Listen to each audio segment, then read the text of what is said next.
বিশেষ করে আমাদের মায়েদের নিরাপত্তা নিয়ে আমরা বর্তমান পরিস্থিতির উপর শঙ্কিত। কি হুমকি ধুমকি বিভিন্ন জায়গায় কি করা হচ্ছে সাক্ষী আপনারা।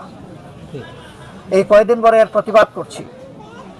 গতকাল আমার টুইটার যেটাকে বলা হতো এখন এটাকে এক্স বলে, দুষ্ট চক্র আমার এটা হ্যাক করে মাদের প্রতি অপমানজনক একটা কথা আমার এখান থেকে ছেড়ে দিয়েছে।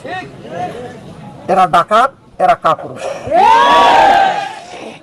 আমরা মায়েদের সম্মানকে উঁচু করে তুলে ধরতে চাই, আর ওরা বলে আমার মায়ের কাপড় খুলে নেবে।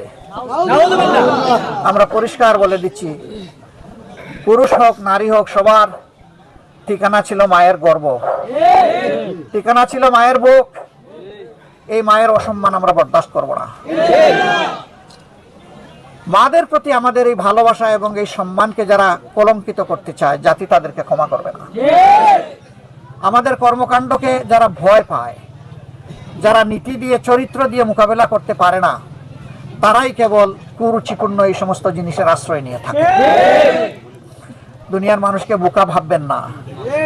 আপনিও জ্ঞানী, কিন্তু মানুষও জ্ঞানী।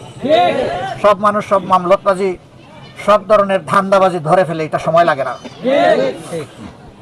আমরা আবারও বলবো, দোয়া করেন একটা শান্তির বাংলাদেশ আপনাদেরকে সাথে নিয়ে যেন আমরা করতে পারি।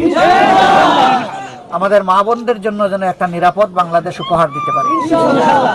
যুবক যুবতীদের হাতে যেন আমরা দেশ করার কারিগর হিসাবে কাজ তুলে দিতে পারি। আমাদের ভাই কারো কাছে বেকার বাঁধার দরকার নাই। আমাদের যুব সমাজ তার সম্মানের একটা কাজ চায়। আমরা ওই কাজের হাত হিসেবে ইনশাল্লাহ তাদেরকে তৈরি করব।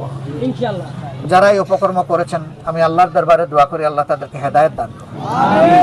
যারা মানুষ খুন করে, ওই সময় হাদিসে এসেছে আল্লাহ তাআলা তাদের দিলের উপর থেকে ঈমানকে তুলে নিয়ে যান। তারা তওবা করুক, আল্লাহ তাদেরকে হেদায়েত দিন। তারা মানুষ হোক, তারা মানুষকে সম্মান করতে শিখুক, কল্যাণের ধারার রাজনীতিতে ফিরে আসুক, পৈশাচিক অমানবিক ধারার রাজনীতি তারা পরিহার করুক।